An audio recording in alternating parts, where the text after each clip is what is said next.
오늘 이 새벽 우리에게 주시는 하나님 말씀은 요한계시록 7장 9절부터 17절까지 말씀입니다. 요한계시록 7장 9절부터 17절까지 말씀입니다. 요한계시록 7장 9절부터 17절까지 말씀 우리 같이 한 목소리로 읽겠습니다.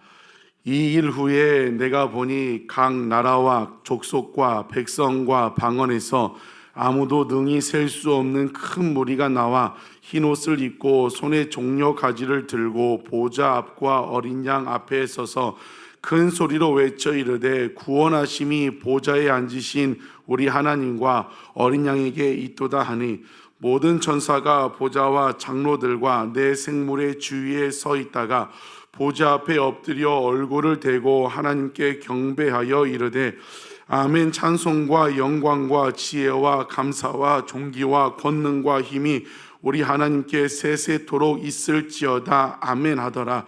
장로 중 하나가 응답하여 나에게 이르되 이 흰 옷 입은 자들이 누구며 또 어디서 왔느냐? 내가 말하기를 내 주여 당신이 아시나이다 하니 그가 나에게 이르되 이는 큰 환난에서 나오는 자들인데 어린 양의 피에 그 옷을 씻어 희게 하였느니라. 그러므로 그들이 하나님의 보좌 앞에 있고 또 그의 성전에서 밤낮 하나님을 섬기매 보좌에 앉으신 이가 그들 위에 장막을 치시니라. 그들이 다시는 줄이지도 아니하며 목마르지도 아니하고 해나 아무 뜨거운 기운에 상하지도 아니하리니 이는 보좌 가운데에 계신 어린 양이 그들의 목자가 되사 생명수 샘으로 인도하시고 하나님께서 그들의 눈에서 모든 눈물을 씻어 주실 것임이라. 아멘. 요한계시록 6장, 오늘 지금 7장이고 6장에 보면 일곱인 그 심판이 시행이 됐습니다. 지금 계속해서 일곱인, 일곱 나팔, 일곱 대접, 옛날 어르신들은 7대 3중, 3대 7중 재앙이라고 했는데 그 재앙 중에 먼저 일곱인 심판이 6장에서 이루어졌습니다. 그 일곱인 심판으로 인하여 어떻게 됩니까? 땅의 4분의 1이 사망을 얻고 하늘의 별이 막 우수수 떨어지고 그런 재앙들이 이 땅 가운데 임했습니다. 그때 6장 17절에 보면 사도 요한이 이 무시무시한 진노의 날에 누가 능히 설 수 있는가? 이 하나님의 마지막 재림의 날에 큰 심판이 막 시작되고 있는데 그것을 보고 이 진노의 날에 누가 능히 설 수 있는가 탄식하며 질문합니다. 그 질문에 대한 답이 7장인 것이죠. 9절 10절 결론적으로 이야기합니다. 뭐라고 합니까? 누가 그 진노의 날에 그 어마무시한 그 재앙의 날에 능히 설 수 있는가? 결론적으로 누가 설 수 있다고 합니까? 어린 양의 피로 씻음 받은 교회, 그 성도들이 하나님 앞에 그 재앙 가운데 능히 설 수 있다는 것을 이야기를 하고 있습니다. 어떠한 재림의 때 어떤 재난이 올지라도 하나님께 입맞은 백성, 그 앞에 몇 명이라고 했죠? 입맞은 14만 4천 명인 어떤 재난 가운데 하나님 앞에 보존된다는 것을 이야기하고 있습니다. 일곱인, 일곱 나팔, 일곱 대접, 이제 내일도 이번 주도 계속 이 엄청난 재앙들을 이야기하고 있는데 그 재앙들이 어린 양의 피로 씻음 받은 성도, 어린 양의 피로 씻음 받은 교회와는 상관이 있다 없다는 거예요. 없다는 것을 이야기를 하고 있습니다. 그래서 이 지금 계속해서 성경에서 강조하는 것은 무엇이냐면 어떤 환난, 지금 이 요한계시록을 받고 있는 이 성도들이 환난을 당하고 있는데 어떤 환난 가운데도 끝까지 예수 그리스도의 십자가 그 보혈을 움켜쥐고 끝까지 승리해야 한다는 것을 이야기하고 있습니다. 왜요? 이제 마지막 그 재림의 때에 큰 재난이 있을 것인데 끝까지 이긴 자들만이, 끝까지 믿음 지킨 자만이 하나님께서 보존하시기 때문에 끝까지 믿음 지키라고 계속해서 성경에서 강조하고 있는 것입니다. 사랑하는 성도 여러분, 끝까지입니다. 끝까지 오늘 하루 또 이번 한 주 또 한 주가 모여서 한 달이 되고 끝까지 믿음 지킬 수 있는 귀한 성도들 되시기를 주님의 이름으로 축복합니다. 9절에 이 일 후에 일곱인 때는 그 심판, 또 그 직전에 있었던 여섯째 인을 뗐을 때 하늘의 별들이 떨어지고 해가 빛을 잃고 땅이 피피처럼 감아지고 그 일 후에 내가 보니 각 나라와 족속과 백성과 방언에서 아무도 능히 셀 수 없는 큰 무리가 나온다.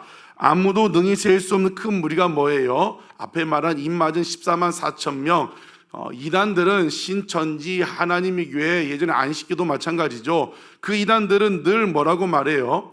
자기네 종교에 들어온 그 사람만이 14만 4천 명이라고 이야기를 하고 있습니다. 근데 그 14만 4천 명은 앞에 얘기했던 것처럼 12지파 중에 한 지파에 12,000명 곱하기 12,000 해가지고 무엇이에요?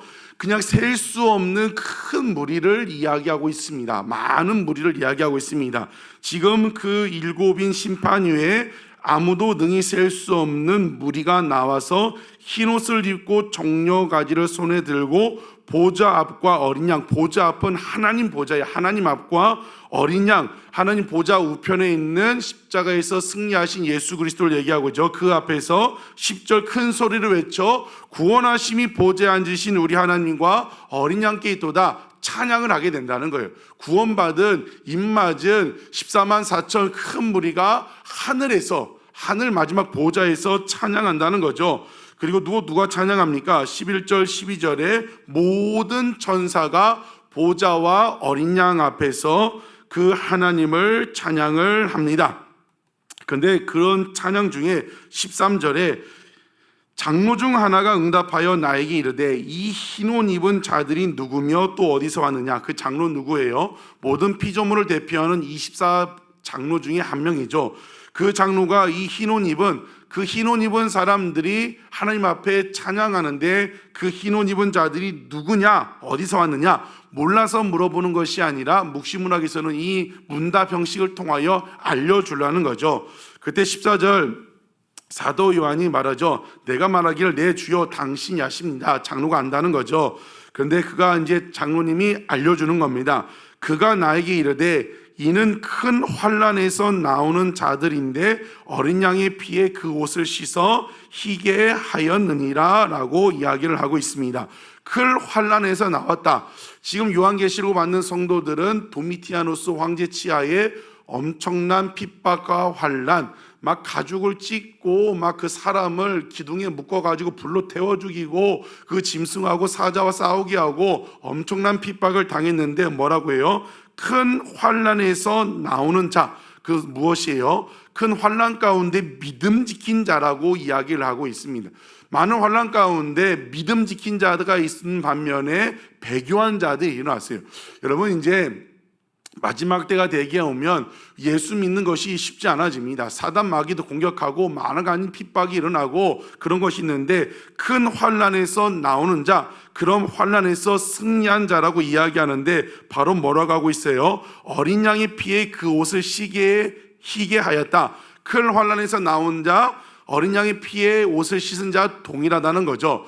그러면 무엇을 말하고 있어요? 그 극심한 환난 가운데 무엇으로 승리할 수 있었습니까? 어린 양의 피, 예수 그리스도의 보혈의 능력으로 승리할 수 있었다는 것입니다. 여러분 이번 한 주도 살아갈 때도 늘 사단 마귀는 우리를 공격하고 우리를 넘어뜨리려고 합니다. 여러 가지로 공격합니다. 그때 승리할 수 있는 것은 무엇이에요? 예수 그리스도의 보혈의 능력밖에 없습니다. 우리 힘으로 싸우면 100점 100패예요. 승리하신 예수 그리스도의 그 보혈의 능력으로 승리할 수 있는 우리가 되기를 주의 이름으로 축복합니다. 마음이 막 심란할 때만 보혈의 찬송을 듣고 하는 것이 아니라 날마다 매 순간마다 사업장에 가든 자녀의 문제든 어떤 것든 모든 순간 가운데 무엇을 붙잡아야 돼요? 예수 보혈의 능력, 그 보혈의 능력으로 승리할 수 있는 귀한 성도들 되시기를 주의 이름으로 축복합니다.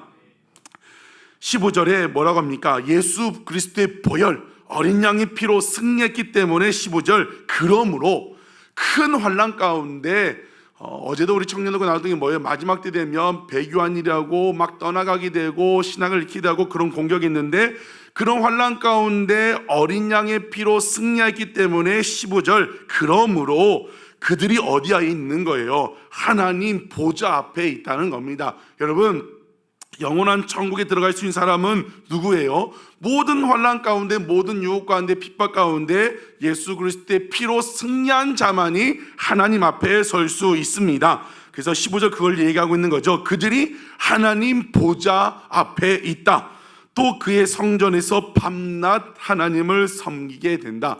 여러분, 정말 이것을 소망하며 오늘 인내하며 살아갈 수 있는 우리가 되기를 원합니다. 우리는 영원한 천국에 들어가서 밤낮 보좌 앞에서 그 하나님을 찬양하고 그 천국에서 주와 함께 행복하게 살게 될 줄로 믿습니다. 우리가 그 하나님 앞에 서는데 어떻게 되십니까?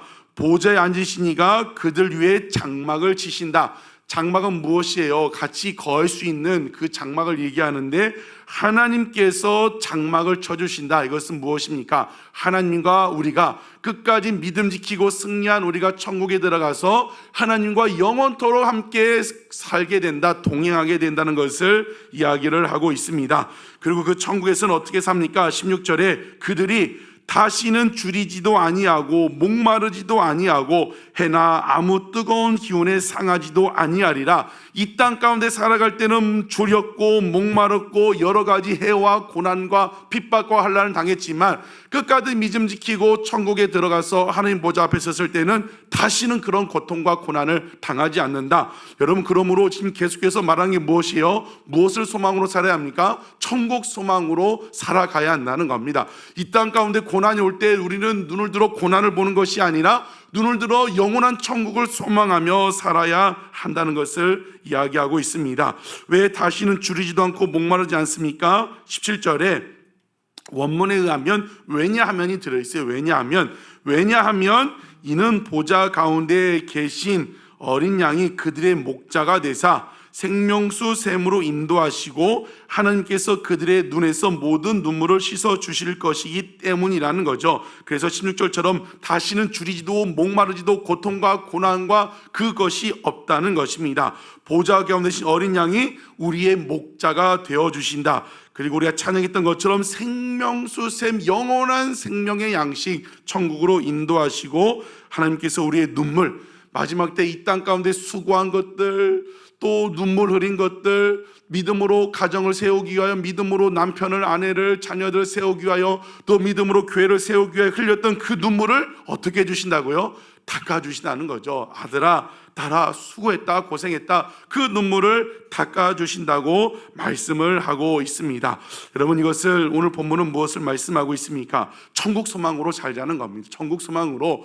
여러분, 우리 주님께서 언제 다시 오실지를 모르겠지만 그 분명한 것은 하루하루 더 가까워지고 있다는 것입니다. 여러분, 재림의 날이 얼마나 가까웠냐면 지금 무슬림 지역, 중동 지역에는 사도 바울이, 사울이 다메섹 가는 도상에 예수님이 직접 임재하셔서 만나주셨는데, 이란, 터키, 이스라엘 수많은 중동 지역에서 예수님을 그렇게 직접 만나서 회심되는 사람들이 너무나 많아요. 지금 마지막 때에 하나님이 직접적으로 역사하는 거죠.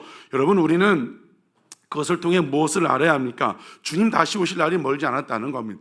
그만이 올 때 갑자기 뿅 하는 것이 아니라 일곱 인, 일곱 나팔, 일곱 대적 같은 큰 환란이 있는데 그 가운데 끝까지 믿음 지킨 자들, 어린 양 피로 씻음 받은 자들은 무엇이에요? 그 환란과 상관이 없다는 거죠. 여러분, 오늘 하루 살아갈 때 여러 가지 시험이 오고 여러 가지 어려움이 오고, 사단 마귀는요, 여러분이 그 믿음 생활 잘하는 꼴을 못 본다고 했어요. 어떻게 해서든 흔들어 놓으려고 하고 있는데 그 가운데 어제 말씀드린 것처럼 거룩한 시험을 승리하고 천국 소망으로 살아갈 수 있는 우리가 되기를 주의 이름으로 축복합니다. 그곳에 다시는 줄이지도 않고 다시는 이 땅 가운 것 때문에 고민하지도 않고 눈물 흐르지도 않고 그 주와 함께 영원한 천국에서 살게 될 것입니다. 어렵고 힘들지라도 천국을 소망하며 믿음 지키며 살아갈 수 있는 여러분 되시기를 주의 이름으로 축복합니다. 그렇게 살기 위해서 어떻게 해야 돼요? 날마다 이 땅 가운데 예수 그리스도의 피로 씻음 받아야 하고 보혈의 능력으로 살아야 합니다. 봤던 것처럼 죄가 있으면 이사야 59장 1절 2절 말씀처럼 하나님과 단절됩니다. 단절될 삶을 살면 안 되죠. 날마다 예수 그리스도의 십자가 피를 의지해서 날마다 죄 씻음 받고 날마다 회개하고 어제 하루를 돌아보며 혹 내 말, 내 행동, 내 생각이 느껴진다면 오늘 이 새벽 또 회개하고 또 회개하고 또 회개하고 그런 말미암아 예수 그리스도의 피로 씻음 받고 예수 그리스도의 보혈의 능력으로 살아가는 가운데 영원한 천국에 들어갈 수 있는 귀한 성도들 되시기를 주의 이름으로 축복합니다.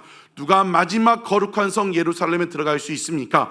예수 그리스도의 피로 씻음 받은 자들, 예수 그리스도의 피를 의지해서 끝까지 믿음 지킨 자만이 마지막 거룩한 성 예루살렘에 들어갈 수 있습니다.